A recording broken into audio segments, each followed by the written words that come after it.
Welcome back to the Webby and O'Neill channel. Thanks for joining us for today's video. There's plenty to discuss on today's video in regards to the Jim Ratcliffe deal, So get involved in the chat and I will look to answer some of your comments throughout today's video. Now, this deal, I think we all wanted a full sale. It's not what we hoped for with this Sir Jim Ratcliffe deal. But can you see any positives? Can you see change within this deal? You can see change because Sir Jim Ratcliffe is going to take over the footballing side. And obviously the Glazers, whoever they've had in there, have done a terrible job. So we can go on and on and on about the work and the terrible deals, how it's been structured and everything and the people in place. Yeah. So all you can do is hope that the footballing side is turned round. We know it's a profitable business, the commercial side of it, but it's the football side, us as fans, what are bothered. And at the end of the day, this is what Ratcliffe is coming in to do, to change the full structure and everything the way it works. Yeah, as we know up to now, Sir Jim Ratcliffe, he will receive 2 seats on the board, which will be Jean-Claude Blanc, the ex-CEO of Juventus, also Sir Dave Brailsford, bit of a tongue twister there for me, and also 2 seats on the PLC board, which will be the Chief Financial Officer from Ineos, John Rees, and Rob Nevin, the chairman in Ineos Sports. So there's also changes at the top coming. What's your thoughts on all this? Give me your thoughts. I'm asking you questions today, so you reel it off. It's what's listen, there's a lot to go through here. Being on the board and that, quite right. It's 25%. That's what was announced on Christmas Eve. Just your thoughts there. Christmas Eve, I've seen a lot of people across social media up in arms about it, like, how dare they announce this on Christmas Eve? But for me personally, I don't see what the problem is. I'd rather it got announced on Christmas Eve than nothing announced at all and us still in that same position now, not knowing anything. No, I don't see anything wrong when it's announced. I mean, it didn't really matter to me, but if anyone thought me and Kieran was going to be jumping about and running around, coming on video or doing anything different than what we planned on Christmas Eve, then another shock. We absolutely just ignored it and thought, right. He didn't. He wanted to do a video, trust me. He wanted to get out there straight away, start saying, I ain't happy with this Christmas Eve deal. I'm absolutely fuming. Well, there was nothing out there, was there? Calm him down. Calm down, Dad. Calm down. All what was announced is that the deal is going to go to the securities board in New York. So at the end of the day, that's all what was announced. There was nothing, no detail or anything. And if you look at the things, what have come out, we've read and we've seen, and I know a lot of views out there, really, the details are there, but not the details we want. I mean, the biggest missing thing for me, to be honest with you, is there's no mention of paying the debt. That is a big concern. Dividends are being paid. No, they're not, for 3 years. Well, to be honest with you, will that bother the Glazers? At the end of the day, according to the filings, what was put to the New York Stock Exchange, £909 million dollars have gone to the Glazer family. So split that up, it's about 150 million to each member of the family. Are they bothered about the dividends? No, they're not. But quite rightly, no dividends are being paid, but the Glazers aren't bothered. The other thing, what concerns me, Glazers are staying.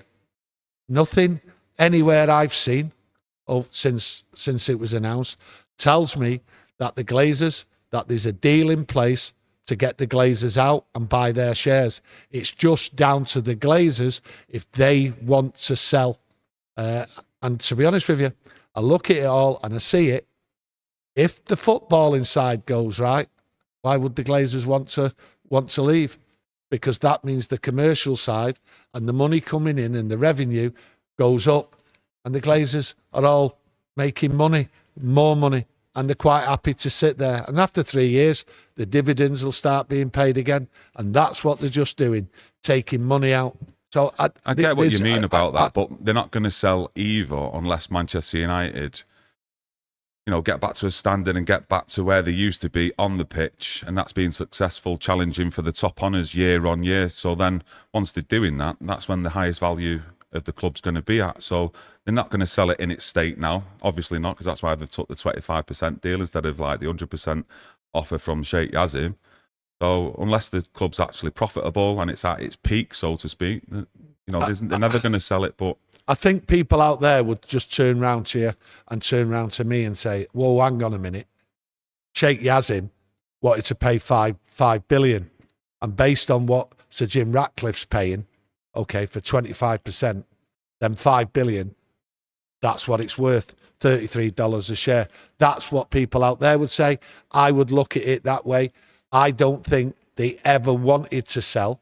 A lot of people over the last 14 months have come on here, made the comments and said from day one that they don't want to sell. The Glazers don't want to leave. And at the end of the day, looking at this deal, the way it's structured, and there's no commitment from Sir Jim Ratcliffe to buy all them shares up. There's no deal in place, no timescale, no nothing.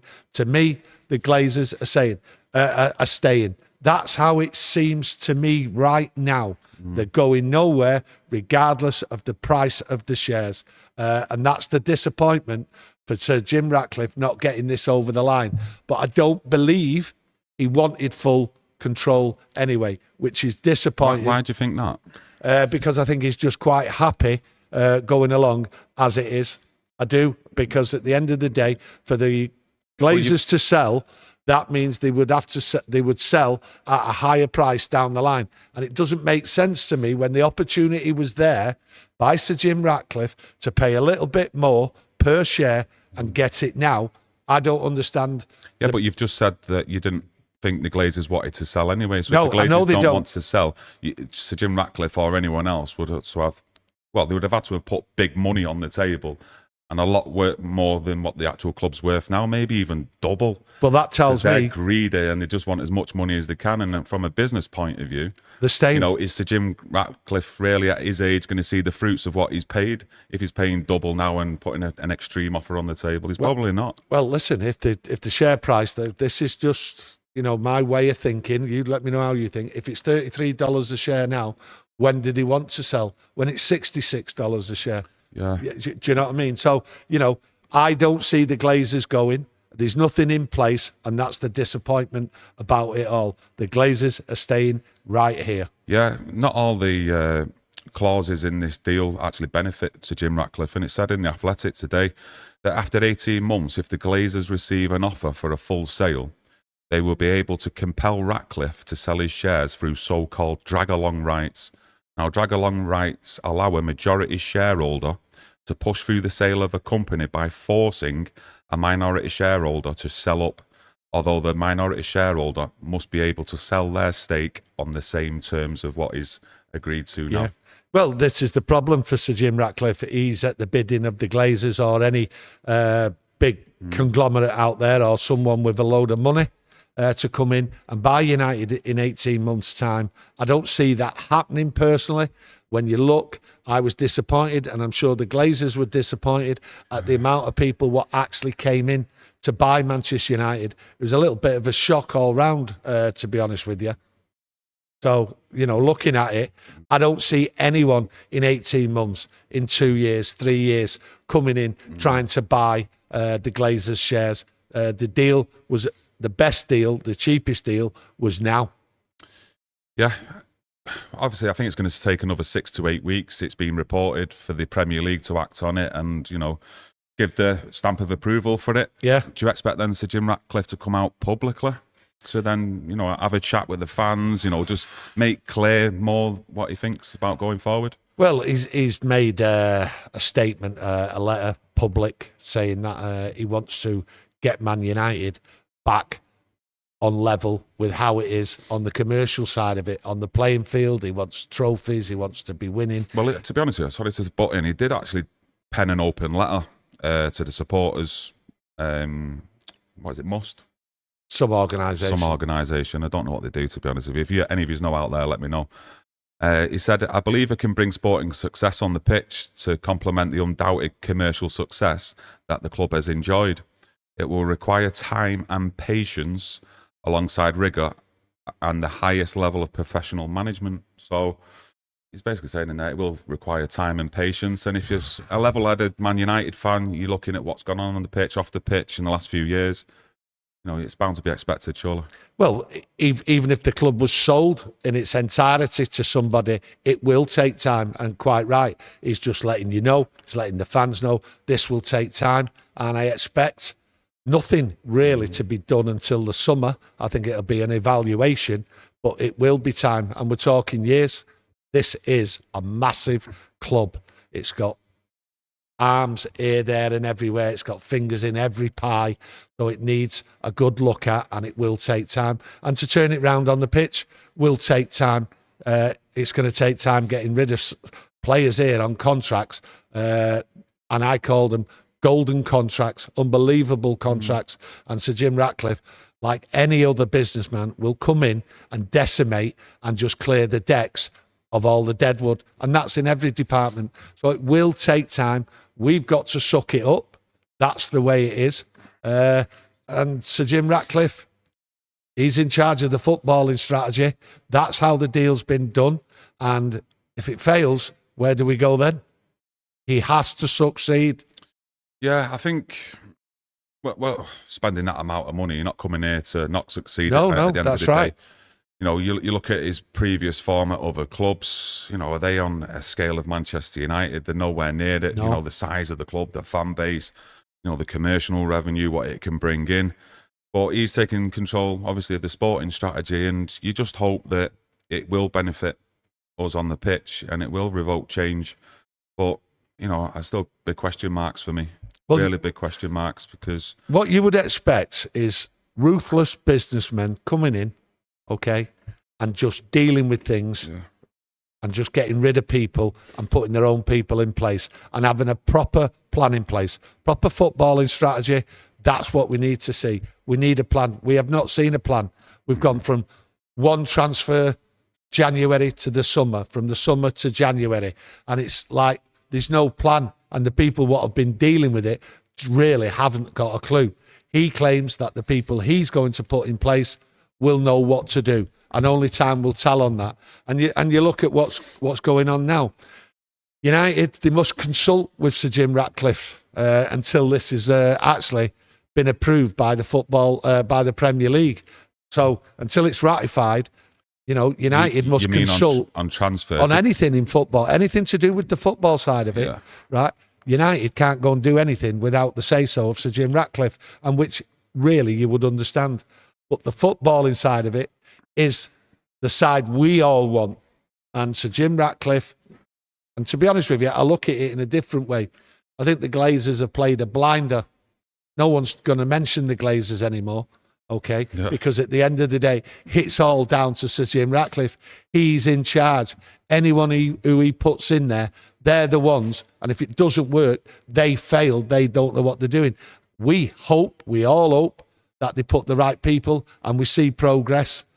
And that's all you can do. Hope for the best, that they work it out and it gets done on the football field. The other side of it, nothing to do with me, nothing to do with Sir Jim Ratcliffe. The people are already there. They're building up the money side of it, and it'll just go bigger and bigger. And you have to remember, it will go bigger and bigger because that Super League will come in. They've all seen that, these businessmen. It will come in at some point. I don't believe, and I take it with a pinch of salt, all the words from these football clubs what have turned round and said, we're not interested. At the end of the day, they were interested in because of money. And money conquers all. And it will come in some disguise further down the line, once everyone sat round tables for a year or two and talked and got out all the problems, or they've all cozied up to each other. That will happen. It happens all the time, in my opinion. And what will happen from the fans if that was to come in place? What we've already seen. Listen, what they look at, I look at it this way. The fans, what are local, what have been there, what have grown up with the club and all that, right? They have one way of looking at football. But what Manchester United and all these top clubs do now, they look at the global fan base. And that's who they're looking out for. That's where the growth is, from the TVs and everything else like that. So they're looking at it as a global fan base. They don't look at it as a Manchester 16 or a Manchester 22 or an M1. right? They don't look at it as a Postcode. local Manchester postcode. They look at it as a global fan base, and that's who they're paying lip service to. So do not be surprised in a year or two when all these groups have sat down and worked something out. And then when it's worked out, the money's coming flying in. And that's why people like Sir Jim Ratcliffe and all these other business people are getting involved in the Premier League, because it's the cash cow of world football. Yeah, no, I understand what you're saying. You know, different competitions, etc. With the TV revenue that brings in, I just looking back when it was first announced, you know, there was a lot of protesting done, not just at Manchester United, one or two other clubs as well. I just can't see that happening. I think the fans and the voices that the fans prove that they've got still on them days, I think that can be done again easily. Nothing. Look, there's nothing. The fans' voice came out screaming and shouting, right? Because at the end of the day, if you look, you want a competition. There was no competition in what was being so you're proposed. saying if they propose something like relegation, promotion, all that, a relegation format, a proper league. Yeah, a proper league. So let's say that the bottom two teams get relegated, and then, you know, from another league throughout Europe, the champions of that, or the second place finished, if they get them promoted into the Super League. That will happen. That will happen. It won't happen in the next 10 years. Well, I'm saying it now. But yeah. Well, I'll probably get clipped up, and then in 2 years' time, we've got a Super League. But this is only our opinion, you know, based on the information and what football's all about and what the business is and what it's all run like. If you think you can go and trust any of these directors and owners and chairmen of these football clubs in the Premier League, then you must be off your head. Would you rather have like a Super League than going into the actual Champions League format, what we've got now, the competition? Would you just scrap that and then just say, look... I'm not saying what I'd want. I don't know. I just don't know. And to be honest with you, I think by the time it gets into play, with my age and the way I am, it won't bother me one little bit what comes, because I just expect anything to happen, and I'm not bothered. I'm just bothered about Manchester United, and that's where I'm at. The global side of football, the way it's going, every 10 years football changes, and we're on that time scale now. By the time 2030 comes, you will see big changes. Who's setting the actual budgets? I'm just trying to find out now. Should have done this before, to be honest with you. But I'm trying to find out who actually sets the budgets for the actual football operation. Is that Sir Jim Ratcliffe himself? Because I remember seeing an article a couple of days ago, and it was saying he sets the actual transfer budget himself, which... Well, I don't know whether to believe that or not. I need to find out some more information from a more concrete source. But if you've actually got one out there, then you've seen it, let us know in the chat, because like we've said before, you know, if Sir Jim Ratcliffe needs, just let's say, for instance, a tenner to work on a transfer budget, but the Glazers pull out the pockets and say, yeah, there's £1.50. You know, he's not going to be able to then implement what he wants on the football operation side, is he? But well, this is why I think straight away he'll just get in there and just clear the Deadwood out, and then they'll work out a budget. I think it will be worked out, but I've not seen anything. I don't know the details of it. I don't even know if there is any details out there of it. But at the end of the day, the biggest thing about financial is there's no mention of paying off the debt. Yes, Sir Jim Ratcliffe's putting £200 million of his own money in. Fine. I don't know where that's going to go. There's no clear spending pattern of that money, but what does that get you? What, $300 million he's putting in? No, £200 million. He's putting $300 million in. Yeah. That's how I see it. As again, let us know if we're wrong in that. Now, the thing is, where's that money going? We don't know, but there's no mention of the debt. How's that going to impact? I mean, it's over £1 billion, the debt. There's no story about that. So when you talk about a budget for buying players, things like that, is to Jim Ratcliffe, does he know what there is? Well, what's happening with paying off the debt? That's down to United. That's down to the Glazers. Is that Sir Jim Ratcliffe's department? We don't know. And until this is ratified, nobody can ask Sir Jim Ratcliffe what the hell is actually going on. We won't find out till then, and we can all speculate. Yeah, one thing he does need, though, is a sporting director. So yeah, there's a lot of people out there. I'm going to ask you now, because it's the first time we've actually spoke about this over Christmas, but do you expect John Muir to be there in the short term, long term? Absolutely not. He's got to go. There's lots of players. big rumours, big stories out there about hundreds of staff, from the kitchen lady right to the top man going, and quite rightly so. There's people in there, lots of people in there, who have just looked after themselves and milked the cash cow. And John Murtough, absolute pudding, an absolute pudding. I mean, if you look at now at the Raphael Varane, I'm listening to stories there that, we thought we'd signed him till 2025. Apparently, it looks as though there's been a mistake and his contract's till 2024. That's why we're hearing all these stories about him going back to Real Madrid. I'm absolutely flabbergasted if that's a true story, that United thought they'd signed him till 2025. It wouldn't surprise me, but that's the incompetence of John Murtough. The incompetence of when you look at buying players like Anthony at that value, and we all know the story of how it only cost United so much, and then we ended up spending double on him. It's been an absolute joke. John Murtough is a clown. Yeah, he might be a clown, but and I know there's a lot of incompetence at United, but I can't see it that they wouldn't know when a player's contract actually runs out, because you'd have the player's agent themselves even come into the club way before that, wanting to discuss either a move away from the club or an actual extension to the contract. But I think that's just some newspapers, outlets, the media, just trying to heap more pressure, negative news on Manchester United that they don't know what they're doing. And yeah, some people inside Manchester United haven't got a Scooby-Doo. Well, but it's Jim Ratcliffe, when he brings in these, external auditors to audit the club, people in certain positions, whether they're needed or not. John Murtough is going to be on the top of that list with a few others as well. Yeah, Murtough, Fletcher, Darren Fletcher, for instance. Sorry to interrupt. Darren Fletcher. Look, there's a lot of negativity around Darren Fletcher because I don't think anyone knows exactly what he does. But I'm always a little bit hesitant to say anything about Darren Fletcher, because some of the ex-footballers and ex-pros who've played for Manchester United, we've spoke to him off camera about Darren Fletcher, and they've always had a high word to say about him, and he's held in high regard with his football knowledge. Now, that's only going off what we've heard from people. We've not seen it firsthand from Darren Fletcher, of course, but I still like to find a lot more about him, because you don't really get any journalists out there who are sort of inside Manchester United doing any pieces on Darren Fletcher of what he does or what he doesn't do. Is he just a lackey for John Murtough, or has he actually got a presence in there and he can actually give something positive to Erik ten Hag? Because you see him around Erik ten Hag as well on the training pitch.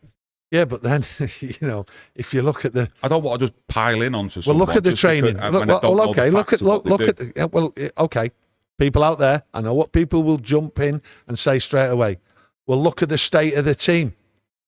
Well, look at the state of the state of the coaching. Look at what they're doing on the pitch. What are they achieving on the pitch? They're not even playing like a team. And if I'm not saying it's Fletcher's job, but if he's in and around Ten Hag and all that, and he's looking after people under the under 21s and things like that, right? At the end of the day, the structure has been an absolute farce at Manchester United and needs a complete overhaul, regardless of somebody of Darren Fletcher, where people speak highly. It doesn't work at Manchester United, the structure, what's there. And Sir Jim Ratcliffe, he's in charge of the football. He's got to do it all, and he's got to change it and bring in people he can trust. That's how any top CEO, businessman would deal with the company of taking over. Well, it's cutthroat. Well, put it this way. What they're taking over, and this sounds harsh, is a failing footballing side. A complete failure and an embarrassment. So everyone, as far as I'm concerned, has to go. No excuses, no nothing, so they can sort of put it on, it was someone from the old regime's fault if things go wrong. I don't want Sir Jim Ratcliffe or Brailsford or anyone from that group turning round and using excuses in a few years' time, blaming somebody from this organisation now.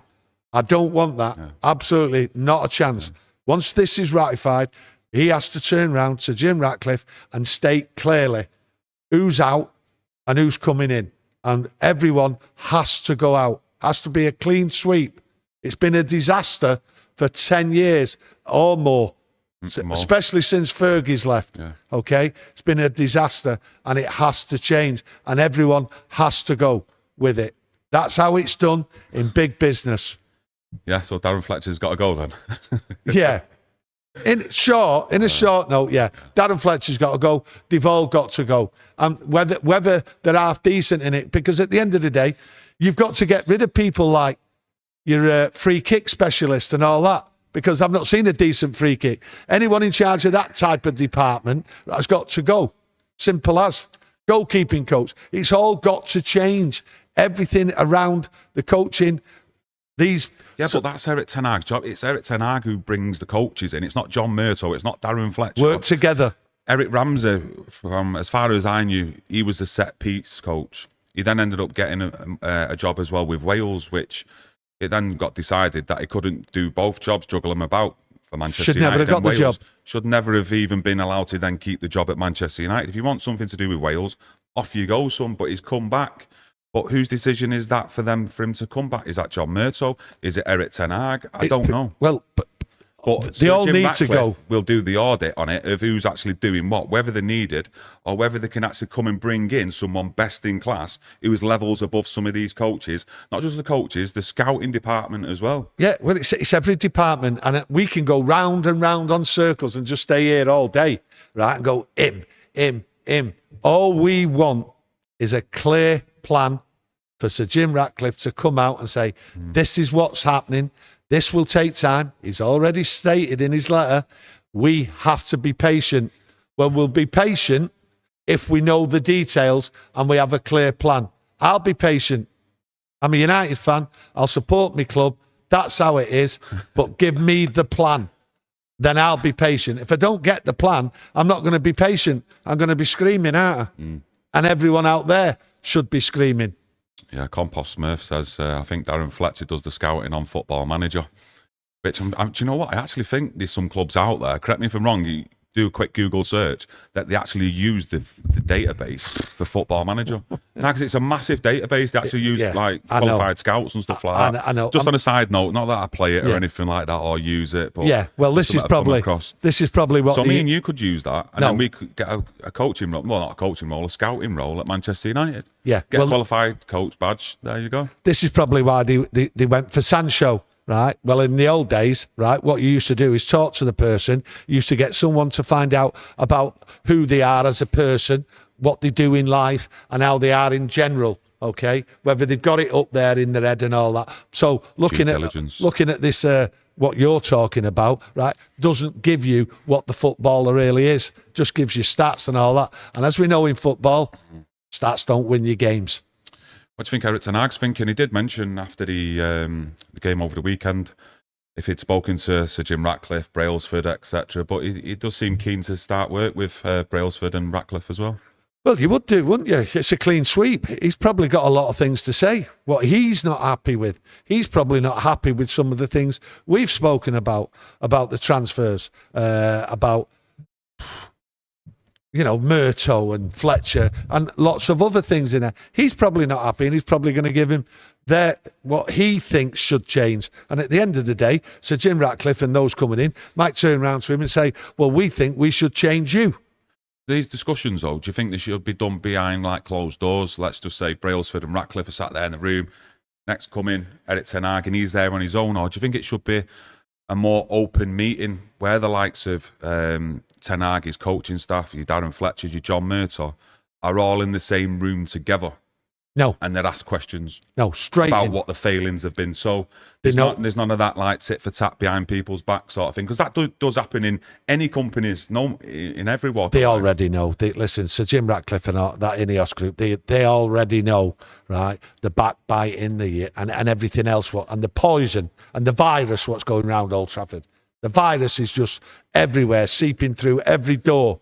Under every door, it's seeping through, right? In every department. They already know what's there, and they just need to walk in and just tell that person, there's a meeting at 1 o'clock, I want you in. And that meeting's over after 1 minute past 1. You're sacked, son, out the door. Everything should be ready. This consultation period, what's going to go along with the Premier League, once it's ratified, the day after, come and knock on my door 1 o'clock. The next one comes in at 1:05.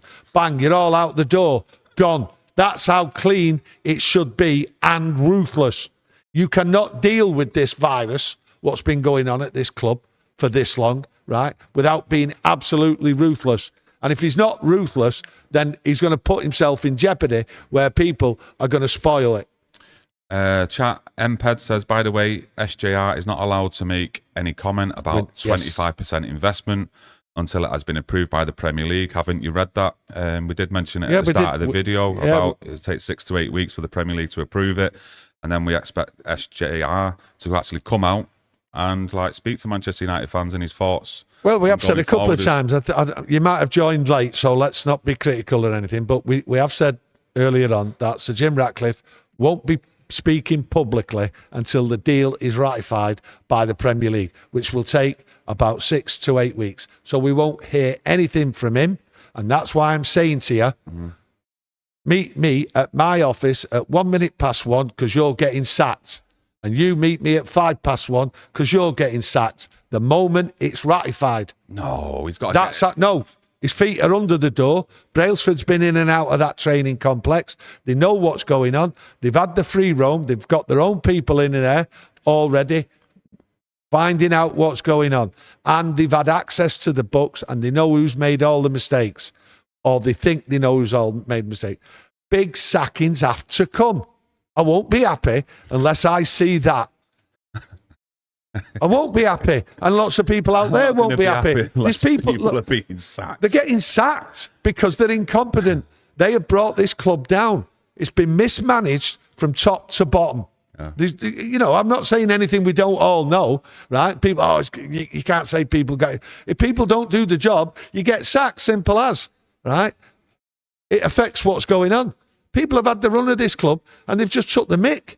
There's players here what are just picking up wages you wouldn't believe and don't care about you or me. It's a disgrace. Sackings galore need to be done.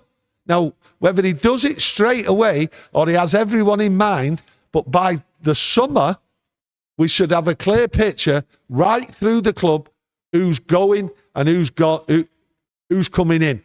But sackings, massive. There has to be massive sackings. It's been run for people's own benefit, not use. Like the quote, you or me. The quote we said before, he expects to bring in the best in class in management. So we haven't got the best in class in certain departments there in Manchester United. So we haven't got the best in class as a chef. we haven't. Food preparation, we haven't got the best in class. It's as simple as. And when I say every department, I mean every department. We was doing a sponsorship of HelloFresh. You've done a bit of a cooking course. Do you think you'll get a job there or what, at Carrington? Do I need that? Do I really need that? You in the kitchen? Anywhere inside United. No, I don't need to be in anywhere inside United. I'd just be screaming at people. Yeah, but do you think it'll... What do you think Erik ten Hag's actually thinking, though? Do you think he's positive about this? Do you think there's any worries there, any slight doubts? Because how we have been performing inconsistently this season. I'll give it simple in my terms. His head's battered. His head is completely battered. Yeah. I've seen him the last couple of press conferences before and after that. His head's battered. Yeah. I don't think he knows what's coming. I don't really think he can understand how the performances have been. And then you look at the second half, how we destroyed Villa. You know, good first half performance, but sloppy in conceding goals. I don't think he knows really what's happening all around him. His head's battered because I think people are just all preparing for survival for their own things and they're not working together. I think there's just turmoil in there. And at the end of the day, when you look at Erik ten Hag, he's been left to speak on behalf of Manchester United. Yeah, that's a joke. It is an absolute disgrace what's going on there. He's getting all the questions. He's fending them off. He shouldn't be getting all this. He's under pure pressure everywhere. And when I look at him the other day after the Villa game, he's got this beard with all grey in it and everything. He just looks unkempt. He looks stressed. He looks as though he's not been asleep. The man's head's battered. Looks a little bit like me, and I'm watching the football as well. Mine's going grey. No, but he just looks overwhelmed at the moment, and I'm not too sure if he understands completely what's going on. And I you know, I don't blame him not understanding, because there's no one there helping him. That's how I see it. I've also seen reports over the last couple of days, I'm sure you have out there as well, about the stadium. Obviously, he's putting out an extra $300 million investment in there into the infrastructure of Old Trafford, but it's not limited to Old Trafford. No. It could be the training ground as well. There's a lot of noise out there about, oh, Sir Jim Ratcliffe should be building a new stadium, etc. What's your thoughts on all that? I can't see it being done in the short term anyway. There's no new stadium being built. Yeah. Not a chance. You know what? Because Sir Jim Ratcliffe's in there. You have to remember, he's only got 25% minority stake, and there's nothing in the pipeline to say he's going to expand on a 25% minority stake. You know, and I know, the Glazers take money out. They don't put it in. Sorry to interrupt. Once that's invested, though, that $300 million, his actual share price, well, not price, but his percentage goes up from 25 to 29%, and then that puts the Glazers then down to 49%. Well, at the end of the day, the Glazers are going to stay where they are. That's the deal, what's in place. Do you think he's probably looking along the line of, well, as that, obviously got Joel and Avram, they seem to be the ones who want to cling on here at Manchester United, but do you think the other family members, that'll be the best route for him to start gaining up more shares and a percentage? I'm not being funny here to everyone out there. I know it's a good question, right? But I'm telling you straight now, I haven't got a clue what them Glazers are thinking, what they were thinking before this deal, what they're thinking for after the deal, and I don't think anyone else has. All I can tell you about the Glazers and the way they're thinking and moving and shaking just batters my head, and I don't think looking now and trying to think what their next move is going to do me and my mental health any good. All I know is they want the money. They want to keep taking the money, right? And they're not fools. And the one thing they've got now, very, very rare have they ever spoken. You're not going to hear another thing from them. And it'll be all speculation. And one thing I don't like is speculation. Yeah, I think you're bang on with that. They've obviously made a bit of a joint statement when the news was announced on Christmas Eve. Yes. But all that now is going to be pushed onto Sir Jim Ratcliffe. And he's going to be the one having to speak out because he's over the football operations. Yeah, you're never going to see him. You're never going to see him. You're never going to hear from him. Not that we did anything. Nothing. And all you're ever going to know about the Glazers, as I see it, right, is when the accounts come out, who's been paid a dividend. Yeah. And that's in 3 years' time. But in the meantime, they'll be there just watching everything what goes on, how the commercial side's being built up, how the money's rolling in, hoping that Sir Jim Ratcliffe gets the football side of it right, and then they're just waiting like that. 3 years.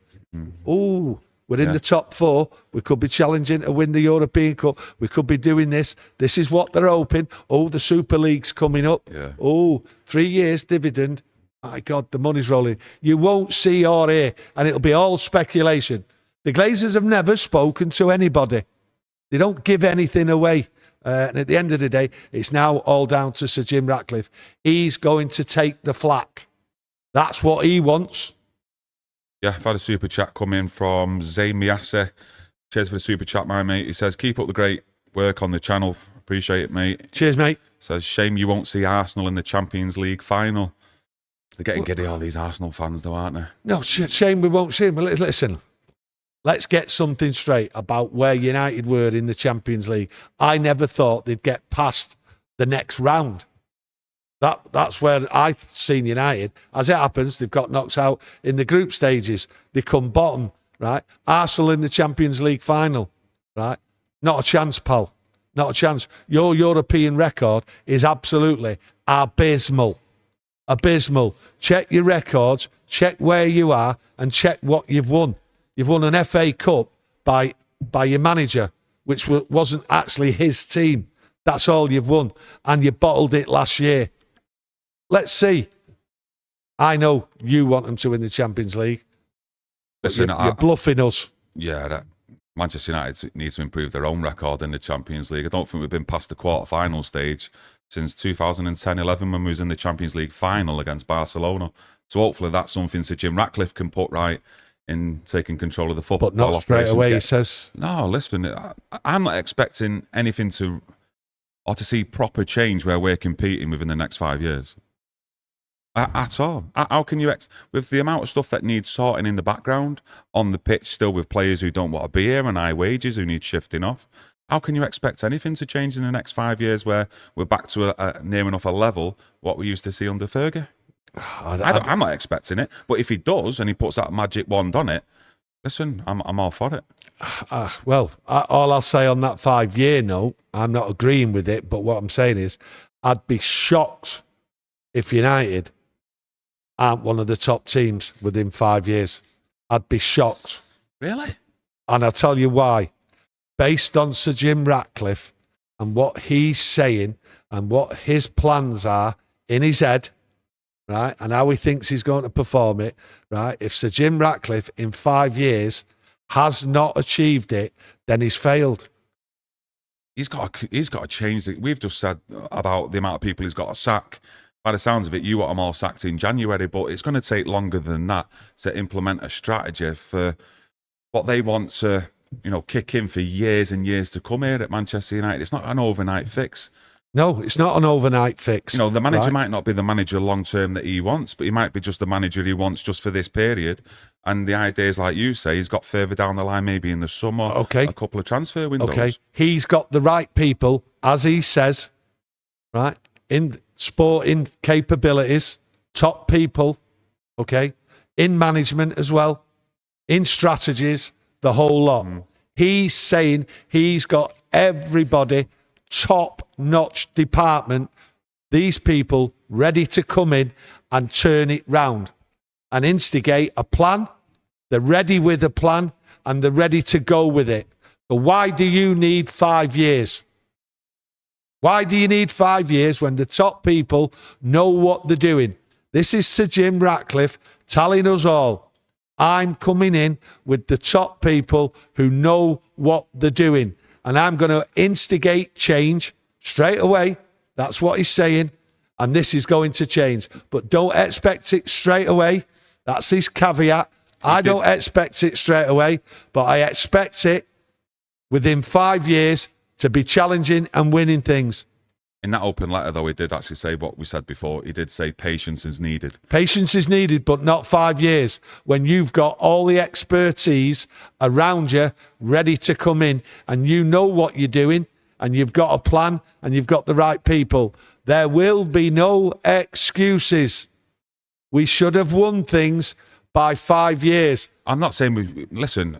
You want it right by 5 years. I'm not saying we won't win a trophy, domestic trophies, but we're not going to be back to what we've seen under Sir Alex Ferguson. Didn't say that. No, that's what I said. No, so I've got it mixed up. Yeah, easily done. By the way, within 5 years, there's no way we're going to be back challenging like we're seeing under Sir Alex Ferguson. Yeah, we might not win the league 1 year, but we was up there, either finishing second or third. I think it's going to take at least 5 to 10 years to implement something in a strategy, what will be then a lasting legacy for Sir Jim Ratcliffe in terms of the football operations of player development, recruitment, the scouting department. That's going to take a long time, that, considering all the, well, I was going to say another word, but what's going on inside that club. Listen, at the end of the day, it boils down to this. No matter what strategy Sir Jim Ratcliffe's got, whatever he thinks he's going to do, whatever expectations you and me have got for Manchester United in the future, Sir Jim Ratcliffe might not even be here. His shares might be took off him by somebody else coming in. So that's the way this world goes. It's so fickle when you're run by shareholders and you've got shares what are out there publicly that anyone at any time can change everything what's going on. That can only be done in the first 18 months of that being approved by the Premier League. I might just add. You just do not know how it works with the Glazers willing to sell at a later date or anything like that. Listen, a plan's a plan. But as we've seen, the Glazers got in the way they got in. We didn't see that coming earlier on. We thought it was all roses.